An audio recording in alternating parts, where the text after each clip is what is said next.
So it's been a month since I've been using the iPhone 15 every day as my personal phone. I won't discuss the specs in this video day to day because you're not thinking about specs when you're using the phone, right? You're just using it. This phone definitely feels lighter and the edges makes this phone feel a whole lot better to hold. But I'm a person that's gonna use a case with this phone. Now, once you have a case on your phone, you then get used to it.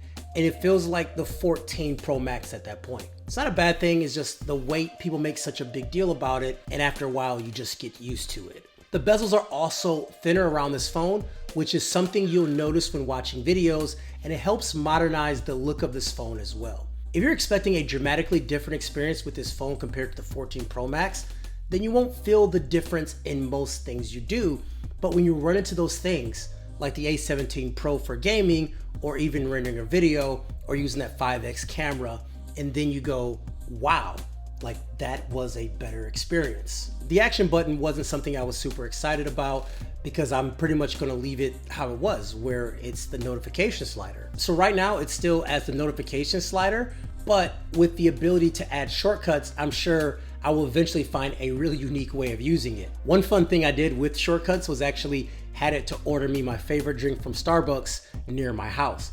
But obviously I'm not gonna do that every day. For a lot of people switching to the iPhone 15, they're gonna be using iOS 17 for the first time too. And iOS 17 brings a few enhancements like autocorrect per line as you're typing, interactive widgets, and also easily exchanging context cards just by putting the phones next to each other. I know camera is a big reason people upgrade phones, but battery life is a big reason as well. I gotta be honest, the one thing that I worry about the most with this phone is gonna be long-term battery health. I mean, the iPhone 14 Pro Max had amazing battery life starting off, but then slowly but surely it has gotten worse and worse. And then you take a look at the battery health. I'm down to 89% on my 1-year-old 14. So it gives me a little bit concerned what the 15 is gonna do. But I'm gonna cross my fingers, but we will be checking again in about 3 months. We're gonna check the battery health and then 6 months later review.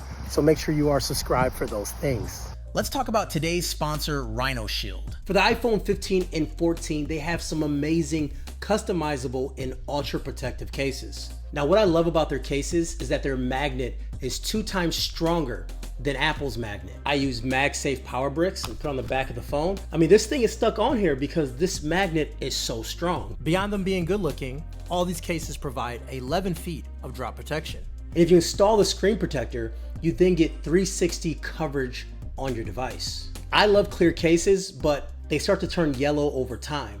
RhinoShield gives you a 5-year warranty. If this case starts to turn yellow or starts to not look as clear, they will replace the case for you for free. And it's also 23% thinner than last year's while offering the same protection.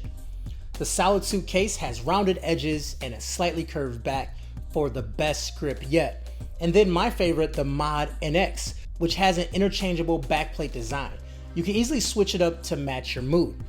You can remove the backplate and use it as just a bumper case that shows off your original color while still staying protected from falls. You can even replace the buttons too. It is up to you how you want to dress up your case. Head to RhinoShield's website right now and check out their case lineup.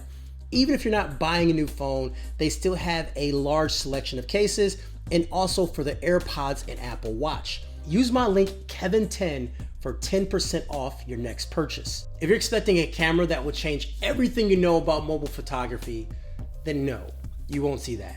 But if you're someone who takes camera seriously and the quality of camera seriously, a lot can be done with this camera, especially when you're in RAW.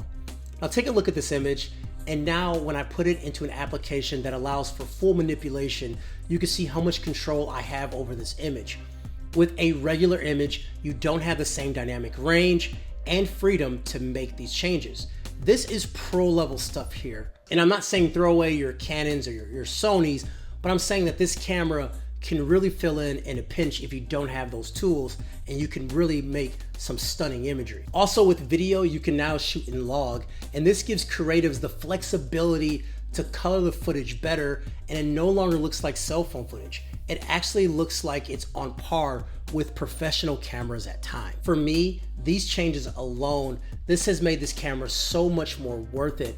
But I understand most people don't do these things, right?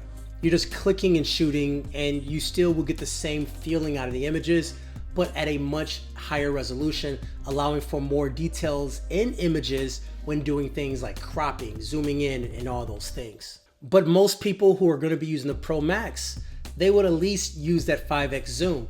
There's many situations where you don't realize you want a zoom that far until you're in that situation, like going to the zoo or watching your kids play a game, or this is hyper specific, watching the people paraglide in San Diego. Like being able to use that 5x zoom there made it a lot better. And also it being 5x and you combine that with the action camera mode, that 5x can be used in handheld, which is something that you really wouldn't expect with something that zooms out that far.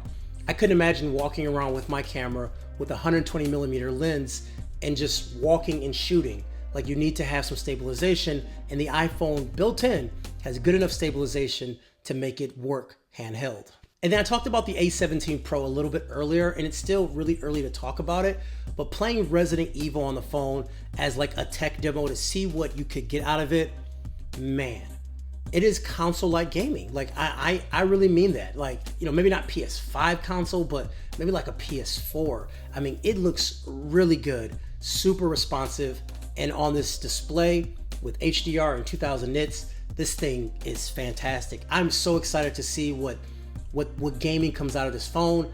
I know Apple's been talking about gaming for such a long time, but I think now with it being mobile gaming that can, you know, match up to a lot of PCs and to a certain extent, maybe now there's gonna be more developers that want to tap into that iPhone mobile gamer.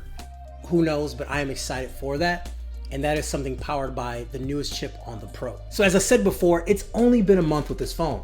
And like I said, it's not a groundbreaking phone if you compare it to last year's version, but if you're coming from a 12 or 13, you're gonna experience a lot of really cool things, like the dynamic island, the new camera setup, and also the always on display.